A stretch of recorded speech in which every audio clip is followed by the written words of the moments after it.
అఖిలాండ కోటి బ్రహ్మాండ నాయక రాజాధిరాజ యోగిరాజ పరబ్రహ్మస్వరూప సమర్థ సద్గురు సాయినాథ్ మహారాజ్కి జై. హలో అండి, అందరికీ నమస్తే. అందరూ ఎలా ఉన్నారు? అందరూ ఆరోగ్యంగా క్షేమంగా సంతోషంగా ఉండాలని మనస్ఫూర్తిగా మనందరి తరపున అమ్మవారిని వేడుకుంటున్నానండి. మీ అందరికీ ఒక చిన్న రిక్వెస్ట్, కొత్తగా మన ఛానల్ని చూస్తున్నట్లయితే ఛానల్ని సబ్స్క్రైబ్ చేసుకోండి. వీడియోని అక్కడ స్కిప్ చేయకుండా చూడండి. వీడియో నచ్చితే ఒక లైక్ చేయండి, సపోర్ట్ చేయండి. నన్ను సపోర్ట్ చేస్తున్న ప్రతి ఒక్కరికి పేరు పేరున నా హృదయపూర్వక ధన్యవాదాలు.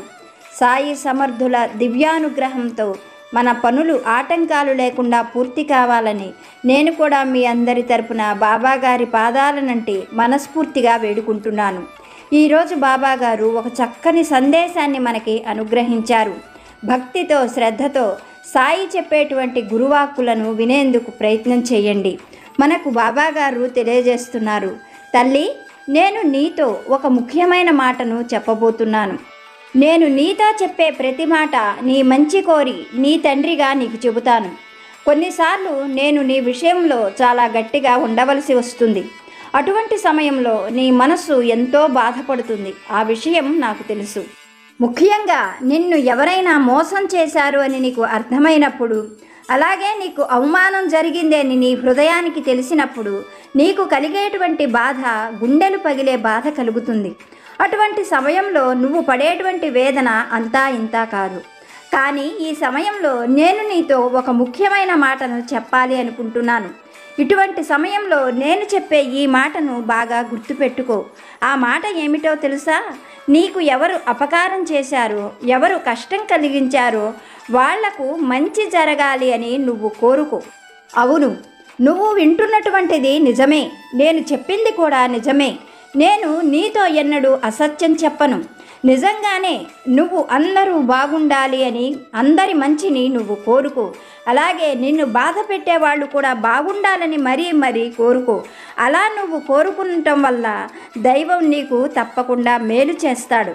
ఇది జగమెరిగిన సత్యం. ఎందుకో తెలుసా? యద్భావం తద్భవతి. ఈ మాటను నువ్వు చాలాసార్లు వినే ఉంటావు. నీ మనస్సులో ఏ భావం ఉంటుందో అది నీ జీవితంలో కూడా ఖచ్చితంగా జరుగుతుంది. నువ్వు గుర్తుంచుకోవలసిన విషయం ఏమిటో చెప్పనా? నువ్వు నా బిడ్డవు.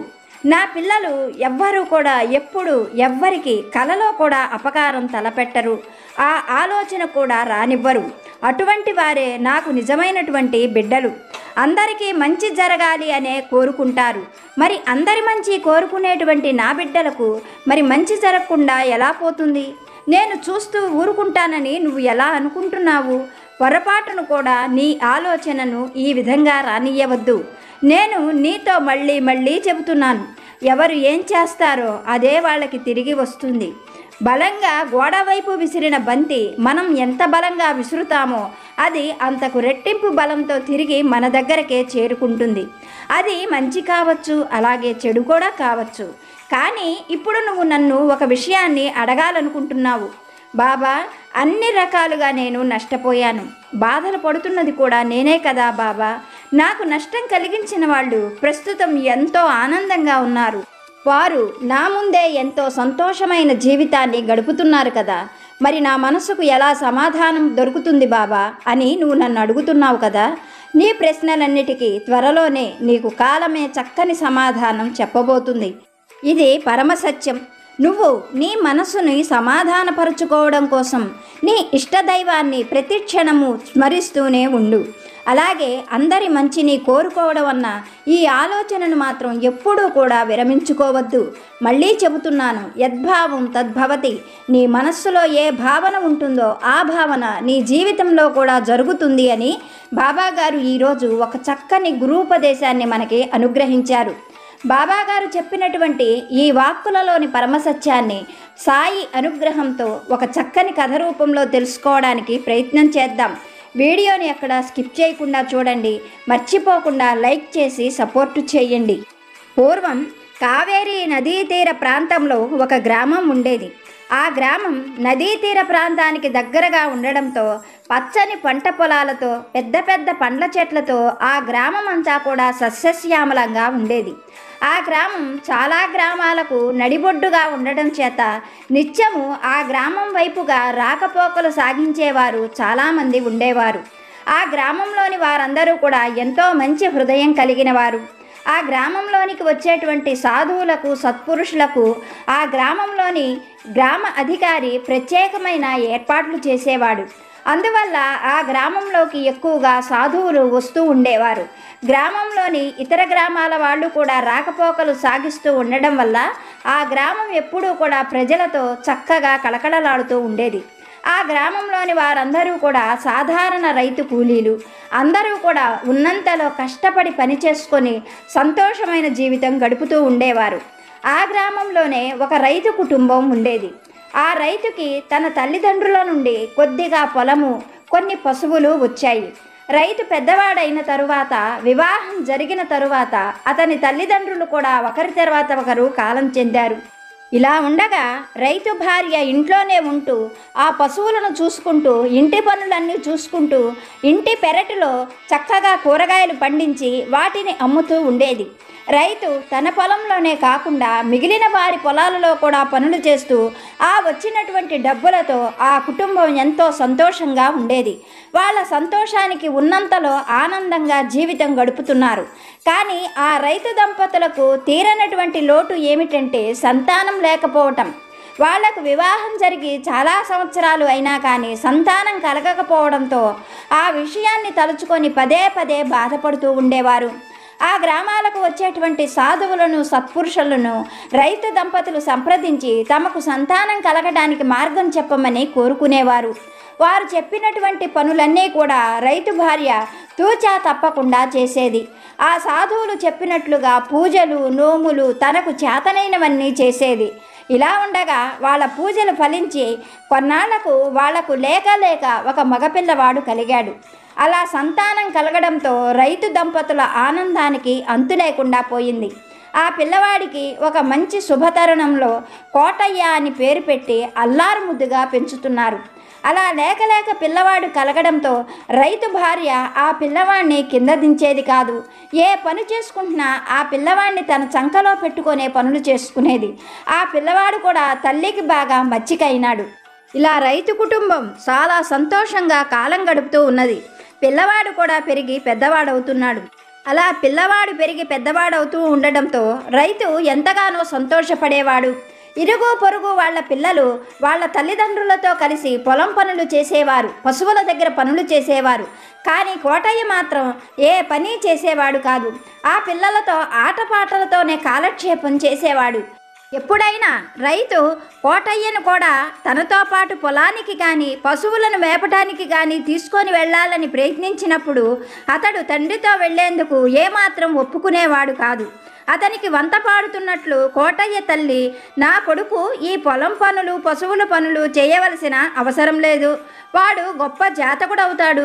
వాడికి మహారాజ యోగం పడుతుంది. వాడు కూర్చొని కాలు మీద కాలు వేసుకొని హాయిగా పని వాళ్ళ చేత పనులు చేయిస్తాడు. అంతేగాని ఈ పనులు చేయవలసిన అవసరం నా కొడుక్కి ఏమీ లేదు. కావలసినంత ధనం వాడికి అనుకోకుండానే కలిసి వస్తుంది. అంతేగాని ఈ పనులకు నా కొడుకుని తీసుకొని వెళ్ళొద్దు అంటూ రైతు భార్య అతనిపై గొడవ పడేది. చెయ్యగలిగింది లేక రైతు కొడుకుని ఇంట్లోనే వదిలేసి తన దారిని తనే పనులకు వెళ్ళిపోయేవాడు. దానివల్ల కోటయ్యకు బాగా సోమరితనం అలవాటైపోయింది. అందున తన తల్లి చెప్పినట్లుగానే తనకు అనుకోకుండానే గొప్ప ధనయోగం కలుగుతుందని, తను ఏ పని చేయకుండా హాయిగా కూర్చొని బ్రతికేయచ్చని కలలుగనేవాడు. ఇలా కాలం గడిచిపోతూ ఉన్నది. ఒకరి తర్వాత ఒకరు కోటయ్య తల్లి తండ్రి కూడా కాలధర్మం చెందారు. కోటయ్యకు వివాహం జరగలేదు. కోటయ్య సంగతి తెలిసినటువంటి వాళ్ళు ఎవరూ కూడా ఊళ్ళో అతనికి పిల్లనివ్వడానికి ముందుకు రాలేదు. అతనికి ఉన్నటువంటి తల్లిదండ్రులు ఇచ్చిన పొలము, పశువులను కూడా వేరే వాళ్ళకు అప్పగించి తను మాత్రం పని పాట లేకుండా తిరుగుతూ ఉండేవాడు. అప్పుడప్పుడు ఊళ్ళో ఉన్న రచ్చబండ దగ్గర కూర్చొని పనులకు వెళుతున్న వాళ్ళని చూసి వాళ్ళని పిలిచి తనతో పాటుగా వచ్చి అష్టాచెమ్మ ఆట ఆడమని, పులి మేక ఆట ఆడమని పిలిచేవాడు. అందుకు వారు కోటయ్యని చూసి, నీకేం బాబు, మహారాజువి, కూర్చొని ఏ గుళ్ళో ప్రసాదమో తిని కాలక్షేపం చేస్తావు, మాకు అలా కాదు, మాకు కుటుంబాలు ఉన్నాయి, మేము పగలంతా కూడా కష్టపడి పనిచేయాలి, రెక్కలు ముక్కలు చేసుకుంటే గాని సాయంకాలం వేళకు అంత ముద్ద మాకు దొరకదు, మాకు నీతో కూర్చొని ఆట ఆడే అంత ఖాళీ తీరిక మాకు లేదు అంటూ గబగబా వెళ్ళిపోయేవాళ్ళు. వాళ్ళు అలా వెళ్ళిపోతూ ఉంటే పక్కనున్నటువంటి వారితో, కోటయ్య మీరు వాళ్ళ మాటలు విన్నారు కదా, వాళ్ళు పగలంతా కూడా పనిచేసినా రాత్రి వేళకు ఇంత ముద్ద కూడా దొరకడం లేదట, అందుకోసమే నేను కష్టపడి పని చేయడం అనే మాటే మర్చిపోయాను, హాయిగా ఇలా కూర్చొని గుళ్ళో ఏ ప్రసాదమో తినేసి కాలక్షేపం చేస్తున్నాను, ఏదో ఒక నాటికి నేను అనుకోకుండా గొప్ప ధనవంతుణ్ణై ఊళ్ళో మీ అందరి చేత కూడా పనులు చేయించుకుంటాను అంటూ గర్వంగా పొగరుగా మాట్లాడేవాడు కోటయ్య. అతడి మాటలను ఎవ్వరూ పట్టించుకునేవారు కాదు. ఇలా కాలక్షేపం చేస్తూ రోజులు గడిపేస్తున్నాడు కోటయ్య. ఇలా ఉండగా ఒక రోజున ఆ ఊరికి జ్ఞానానందుడు అనే గొప్ప సాధువు వచ్చాడు. ఆయన ఎంతో కాలం హిమాలయాలలో ఉండి అక్కడే తపస్సు చేసి ప్రజలకు ఉపయోగపడేందుకు ఎన్నో మంత్ర విద్యలను నేర్చుకున్నాడు. ఎన్నో వనమూలికలకు సంబంధించిన వైద్యం కూడా తెలుసుకున్నాడు. ఆయన గ్రామాన తిరుగుతూ అక్కడ ఉన్నటువంటి ప్రజలకున్న కష్టాలను పోగొడుతూ వారికి మంచి మాటలు చెబుతూ వారిని సన్మార్గంలో నడిపించేందుకు తన వంతుగా తన ప్రయత్నాలు చేస్తూ ఉండేవాడు. అలా ఆ జ్ఞానానందుడు ఈ గ్రామానికి కూడా వచ్చాడు. ఆయన వచ్చాడని తెలుసుకున్నటువంటి గ్రామాధికారి వాళ్ళ గ్రామంలో ఉన్న దేవాలయంలో ఆయన ప్రతినిత్యము ప్రసంగం చేయడానికి ఏర్పాట్లు చేయించాడు. అలాగే ఆ సాధువును తన ఇంట్లోనే ఉంచుకున్నాడు గ్రామాధికారి. మర్నాడు జ్ఞానానందుడి ప్రసంగం మొదలైంది. అప్పుడు ముందుగా ఆ గ్రామాధికారి లేచి, ఈ జ్ఞానానంద సాధువు గారు మన ఊరికి రావడం ఎంతో గొప్ప అదృష్టం, వీరు చెప్పేటువంటి మాటలు దైవవాక్కులు, ప్రతి ఒక్కరూ కూడా శ్రద్ధతో వినండి, ఆయన చెప్పిన మంచి మాటలను పాటించండి, మీకు ఉన్నటువంటి అనారోగ్య సమస్యలు కూడా తొలగిపోయేందుకు మన జ్ఞానానందుడు మనకి తప్పకుండా సహాయం చేస్తారు అన్నట్లు మీ అందరూ కూడా మనకు ఇక్కడ ప్రసంగం జరుగుతున్న నాళ్ళు కూడా ఇక్కడే భోజనాలు చేయండి, సాయంకాలం వేళ వచ్చి అందరూ దైవనామస్మరణ చేసుకోండి అంటూ గ్రామాధికారి అక్కడికి వచ్చిన ప్రజలందరికీ కూడా చెప్పాడు. అయితే కోటయ్యకు దేవుడి భక్తి అన్న ఏమాత్రము శ్రద్ధ లేకపోయినా ప్రతినిత్యము కూడా చక్కగా పంచభక్ష పరమాన్నాలతో ఉచితంగా భోజనం లభిస్తూ ఉండడంతో ఆ భోజనం తినడం కోసం కోటయ్య ప్రతినిత్యము ఆ ప్రసంగానికి వెళుతూ ఉండేవాడు. జ్ఞానానందుడు ప్రతినిత్యము అక్కడికి వచ్చేటువంటి విశేషమైన భక్తులకు చాలా చక్కగా ప్రసంగాలు చేసేవాడు. ఎన్నో పురాణ కథలను వాళ్ళందరికీ అర్థమయ్యే రీతిలో చెప్పేవాడు. మానవ జన్మ ఎంతో ఉత్తమమైనదని, ఎంతో పుణ్యం చేస్తే కానీ అదృష్టవశాన ఒక్కసారి మానవ జన్మ రాదని, ఆ మానవ జన్మను సార్థకం చేసుకోమని వచ్చినటువంటి వారందరికీ కూడా చెబుతూ ఉండేవాడు. అయితే జ్ఞానానందుడు చెప్పేటువంటి ఏ మాటలు కూడా కోటయ్యకు ఏమాత్రము నచ్చేవి కాదు. ఎప్పుడైనా ధనవంతుల కథలు చెబుతున్నప్పుడు మాత్రం చాలా ఆసక్తిగా వినేవాడు. ఊళ్ళో ఉన్నటువంటి గొప్ప గొప్ప ధనవంతులంటే కోటయ్యకు ఒక విధమైన ఈర్ష్య కలిగేది. వాళ్ళకంత ధనం ఉంది కదా, ఎంతో కొంత ధనాన్ని తనకు ఉచితంగా ఇస్తే తను కూడా ధనవంతుడవ్వచ్చు కదా అని బాగా ఆలోచించుకునేవాడు. కానీ ఎవ్వరూ కోటయ్యని ఇంటి వైపు కూడా రానిచ్చేవారు కాదు. ఇలా ఉండగా ఒకనాడు కోటయ్య జ్ఞానానందుడు ప్రసంగం అంతా పూర్తయిన తరువాత అందరూ భోజనాలకు వెళ్ళిపోయాక కోటయ్య ఒక్కడే జ్ఞానానందుడి దగ్గరికి చేరి ఆయనకు భక్తిగా నమస్కరించాడు. కోటయ్యను చూసిన జ్ఞానానందుడు, నాయనా నీకేం కావాలి అని అడిగాడు. అప్పుడు కోటయ్య, అయ్యా నేను ఉన్న ఫలంగా ధనవంతుణ్ణి కావాలి, నేను ధనవంతుణ్ణి కావాలని ఎంతో ఆశతో ఉన్నాను అని చెప్పాడు. ఆ మాటలు విన్నటువంటి జ్ఞానానందుడు చిరునవ్వుతో, నీవు ధనవంతుడు కావాలి అంటే కష్టపడి పని చేయాలి, అప్పుడు కదా నీకు ధనం వచ్చేది అని చెప్పాడు. ఆ మాటలకు కోటయ్య చిరాగ్గా మొహం పెడుతూ, ఈ విషయం నాకు చిన్నతనం నుండి తెలుసు, నాకు కష్టపడి పని చేయడం అంటే ఆ మాటే నచ్చదు, నాకు అకస్మాత్తుగా ధనం కలిగేటువంటి ఉపాయము మార్గము ఏదైనా ఉంటే చెప్పండి, ఆ ప్రకారంగా నేను ధనాన్ని సంపాదిస్తా, అంతేకాని పని పాట చెయ్యమని మాత్రం చెప్పవద్దు అన్నాడు. కోటయ్య మాటలు వింటున్నటువంటి జ్ఞానానందుడు చిరునవ్వుతో కోటయ్యను చూసి, నాయన ధనం సంప్రాప్తం అవడం అనేది నీ పూర్వజన్మ సుకృతాన్ని అనుసరించి ఉంటుంది, ఈ జన్మలో అయినా సరే నువ్వు పుణ్యం కనుక చేసినట్లయితే మరు జన్మలో నువ్వు గొప్ప ధనవంతుడు అవుతావు, అంతేకాని ఊరికే అయాచితంగా ధనం రాదు, అయాచితంగా వచ్చినటువంటి ధనము నీకు అపకారం చేస్తుంది, నీకు శాంతినివ్వదు, సంతోషాన్నివ్వదు. నువ్వు కష్టపడి సంపాదించిన ధనం మాత్రమే నీదవుతుంది. ఆ ధనాన్ని నువ్వు పరుల కోసం ఉపయోగించినప్పుడు నీకు పుణ్యం లభిస్తుంది. దానివల్ల మరుజన్మలో నువ్వు గొప్ప ధనవంతుడివవుతావు అని హితవు చెప్పాడు జ్ఞానానందుడు. ఆ మాటలు కోటయ్యకు ఏమాత్రము నచ్చలేదు. అందుకు కోటయ్య జ్ఞానానందుడిని చూస్తూ, వచ్చే జన్మ కోసం నేను ఇప్పుడు కష్టపడాలా? నా వల్ల కానే కాదు. ఇప్పుడికిప్పుడు నేను ఏదైనా ధనం పొందే మార్గం చెప్పండి. మీరు గొప్ప సాధువులని, చాలా మంత్రశక్తులు ఉన్నాయని విని నేను మీ వద్దకు ఎంతో ఆశతో వచ్చాను. నేను ధనం పొందే మార్గం చెప్పండి అని మళ్ళీ అడిగాడు కోటయ్య. అతడిని తేరిపారా చూసిన జ్ఞానానందుడికి విషయం మొత్తం పూర్తిగా అర్థమయ్యింది. కోటయ్య పూర్తిగా సోమరిపోతని, అత్యాశాపరుడని, ధనం కోసమే అతను తన దగ్గరకు వచ్చాడని అర్థమైనటువంటి జ్ఞానానందుడు చిరునవ్వుతూ, అయితే నేను నీకు సులభంగా ధనం పొందే ఒక మార్గం చెబుతాను. నువ్వు ఇక్కడ నుండి ఉత్తరం వైపుగా 30 యోజనాల దూరం వెళ్ళావు అంటే ఒక పెద్ద అడవి కనిపిస్తుంది. ఆ అడవిలో కొంత దూరం ప్రయాణం చేయి.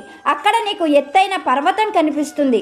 దాని పక్కన ఒక అందమైన కలువల సరస్సు ఉంటుంది.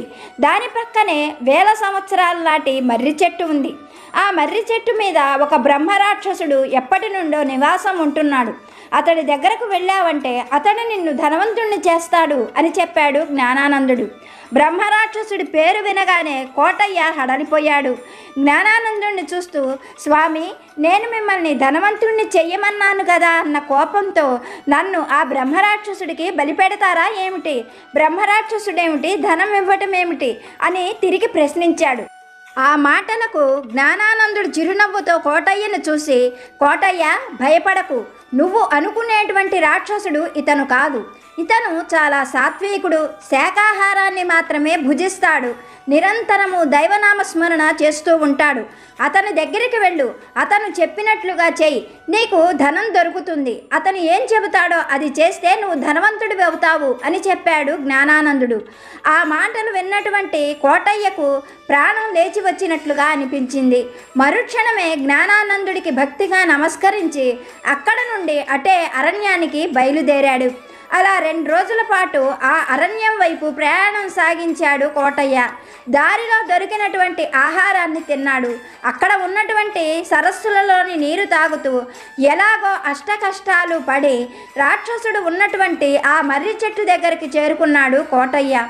కష్టపడకుండా ఉచితంగా ధనం లభిస్తుంది అన్న ఆశతో ప్రయాణించడం వల్ల అతనికి 2-3 రోజులు ప్రయాణం చేసిన కొద్దిగా కూడా అలసట కలగలేదు. అక్కడికి వెళ్ళినటువంటి కోటయ్య ఆ చుట్టూ చూశాడు. మరుక్షణమే ఆ చెట్టుపై ఉన్నటువంటి రాక్షసుడు మనుషుల సంచారం కనపడడంతో ఒక్క ఉదుటున కోటయ్య ముందుకి దూకాడు. తాటి చెట్టంత ప్రమాణంతో భయంకరంగా ఉన్న రాక్షసుని చూడగానే కోటయ్యకు మొట్టమొదట పై ప్రాణం పైనే పోయింది. కానీ జ్ఞానానందుడు అతను ఎంతో సాత్వికుడని చెప్పడంతో కొంత ధైర్యం తెచ్చుకొని అతని ముందు వినయంగా చేతులు కట్టుకొని నిలబడ్డాడు. రాక్షసుడు కోటయ్యను చూస్తూ, ఎవరివి నువ్వు? నీకు ఎంత ధైర్యం ఉంటే నా ఈ పరిసర ప్రాంతాల్లోకి వచ్చి ధైర్యంగా నిలబడ్డావు? నీకు ప్రాణాలపైన ఆశ లేదా అంటూ పెద్దగా గర్జించాడు. రాక్షసుడి మాటలకు కోటయ్య మొదట భయపడినా తర్వాత మనసులో జ్ఞానానందుడు చెప్పిన మాటలు గుర్తుకు తెచ్చుకున్నాడు. ఆ తరువాత కోటయ్య రాక్షసుడిని చూసి భక్తిగా నమస్కరిస్తూ, అయ్యా, నా పేరు కోటయ్య. నేను చాలా పేదవాడిని. ధనం లేక ఎన్నో ఇబ్బందులు పడుతున్నాను. మీరు నాకు ధన సహాయం చేస్తారేమో అన్న ఆశతో ఇంత దూరం కష్టపడి వచ్చాను అని చెప్పాడు. కోటయ్య అలా చెప్పగానే రాక్షసుడు పకపక నవ్వుతూ, నీవు ఒట్టి వెర్రివాడిలా ఉన్నావు.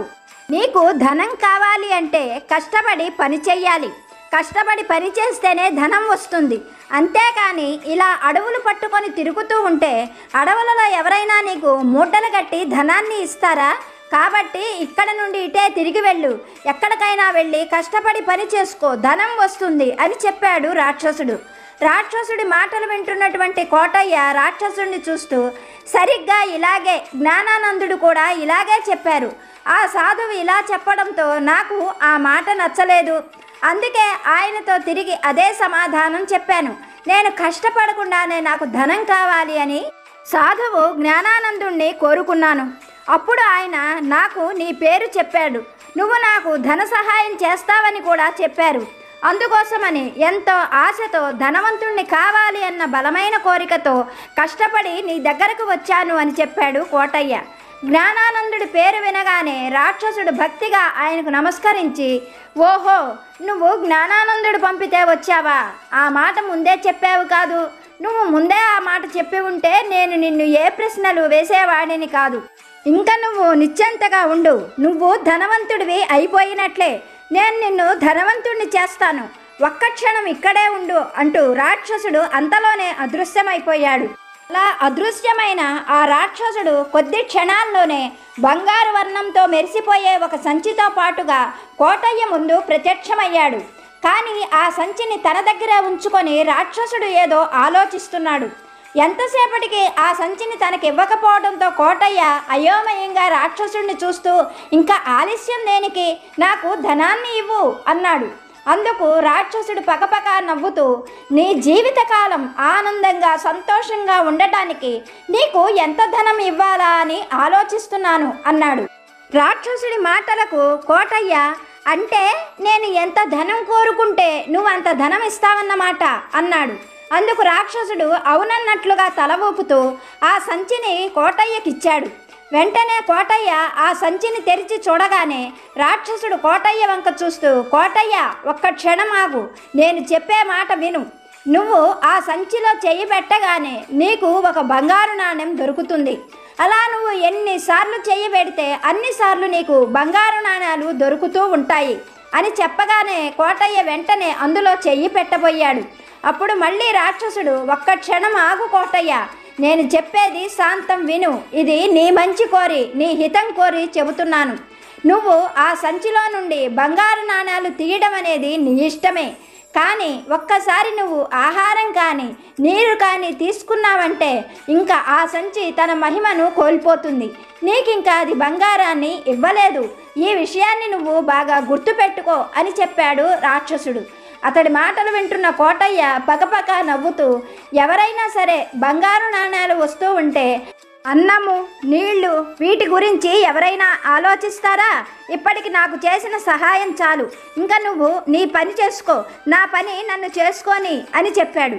ఆ మాటలకు రాక్షసుడు తనలో తానే నవ్వుకుంటూ పక్కనే ఉన్న మర్రి చెట్టు దగ్గరకు వెళ్ళి కూర్చున్నాడు. యువతల వైపుగా కోటయ్య కూడా ఒక చెట్టు కింద కూర్చొని వెంటనే సంచిలో చెయ్యి పెట్టాడు. అతని చేతికి ఒక బంగారు నాణెం దొరికింది. ఆ నాణ్యాన్ని బయటికి తీసి చూసిన కోటయ్య ఆనందానికి అంతు లేకుండా పోయింది. తన జీవితంలో ఇంతవరకు కూడా తను అటువంటి బంగారు నాణ్యాన్ని చూడలేదు. మరుక్షణమే ఆ నాణ్యాన్ని పక్కన పెట్టి మళ్ళీ చెయ్యి పెట్టాడు. మళ్ళీ ఒక నాణ్యం దొరికింది. ఇలా అతను చెయ్యి పెడుతున్న ప్రతిసారి కూడా అతనికి నాణ్యాలు దొరుకుతూనే ఉన్నాయి. ఆ నాణ్యాలన్నీ కూడా పక్కన పెట్టుకుంటూ ఎంతో ఆనందపడిపోతున్నాడు కోటయ్య. అలా పొద్దున మొదలుపెట్టిన కోటయ్య మధ్యాహ్నం అయినా కానీ ఇంకా ఆ సంచిలో నుంచి నాణ్యాలు తీస్తూనే ఉన్నాడు. ఇంతలో దూరంగా కూర్చొని ఉన్నటువంటి రాక్షసుడు కోటయ్యను చూసి, కోటయ్య, మధ్యాహ్నమైంది, ఎప్పుడు ఏ తిండి తిన్నావో ఏమో, నేను నీకు ఆహారం తెచ్చి పెడతాను, ఆహారం తీసుకో కోటయ్య అని చెప్పాడు. ఆ మాటలకు కోటయ్య, నువ్వు చేసిన మేలు నేను ఎప్పటికీ మర్చిపోలేను. నాకు ఆహారం గురించి గుర్తు చెయ్యవద్దు. నా పని నన్ను చేసుకొని నన్ను పని విషయంలో కదిలించవద్దు అంటూ గట్టిగానే చెప్పాడు కోటయ్య.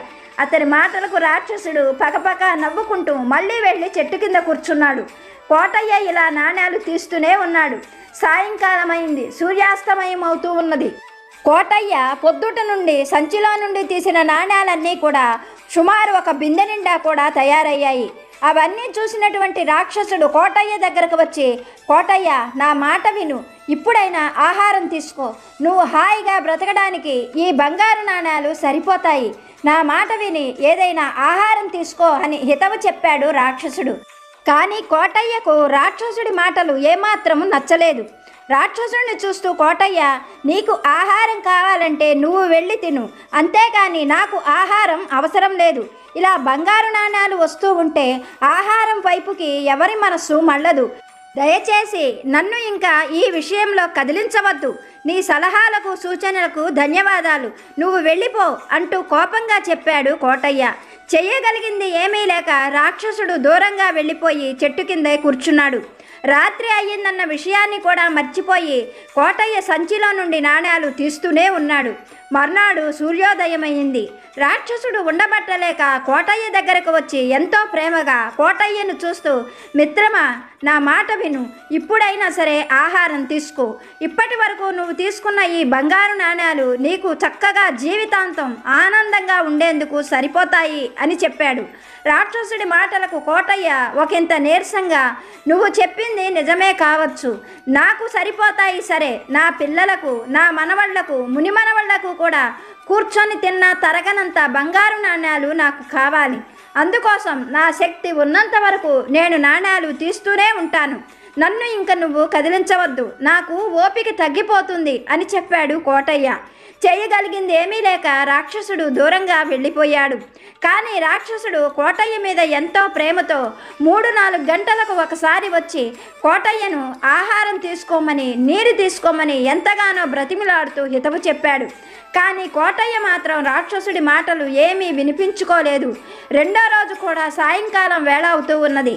అప్పుడు రాక్షసుడు కోటయ్య దగ్గరకు వచ్చి, మిత్రమా, నీ హితం కోరి చెబుతున్నాను, ఏదైనా ఆహారం తీసుకో. నువ్వు పోగు చేసిన ఈ నాణేలు నువ్వు చెప్పినట్లుగా మీ తరతరాలు తిన్నా కానీ తరగదు అని చెప్పాడు. ఆ మాటలకు కోటయ్య, మిత్రమా మిత్రమా అంటూ ఉన్నావు, కానీ నేను బంగారం సంపాదించడం నీకే ఇష్టం లేనట్లుంది. అందుకోసమే కొద్దిసేపటికి నా దగ్గరకు వచ్చి నా ప్రాణాలు తీస్తున్నావు. నేను పిలిచే వరకు నువ్వు ఇంకెక్కడికి రావద్దు, దయచేసి దూరంగా వెళ్ళిపో అని చెప్పాడు కోటయ్య. చెయ్యగలిగిందేమీ లేక బ్రహ్మరాక్షసుడు దూరంగా వెళ్ళిపోయి కూర్చున్నాడు. ఆ రోజు కూడా రాత్రి అయిందన్న విషయం మర్చిపోయి ఎంతో నీరసంగా ఉన్నా కానీ కోటయ్య సంచిలో నుండి నాణేలు తీస్తూనే ఉన్నాడు. మరునాడు సూర్యోదయమయ్యింది. కోటయ్యకు 2 రోజుల నుండి ఆహారము నీళ్లు లేకపోవడం వల్ల ఎంతో నీరసంగా ఉన్నాడు. కానీ తన పని తను చేస్తూనే ఉన్నాడు. కానీ ఒక్కసారిగా కోటయ్యకు విపరీతమైన నీరసం ఆవహించడంతో తను తీసినటువంటి బంగారు నాణేల మీదనే పడిపోయాడు. కోటయ్య అలా పడిపోగానే మరుక్షణమే ఉదయిస్తున్నటువంటి సూర్యుడిలోని ఒక దివ్యశక్తి కోటయ్య పోగు చేసిన బంగారం పైన పడింది. అందులో నుండి ఒక దివ్యమైనటువంటి తేజస్సు కోటయ్య శరీరాన్ని తాకగానే అప్పటి వరకు మనిషి రూపంలో ఉన్నటువంటి కోటయ్య భయంకరమైన బ్రహ్మరాక్షసుడిగా మారిపోయాడు. రాక్షసుడి రూపంలో ఉన్నటువంటి వ్యక్తి మనిషిగా మారిపోయాడు.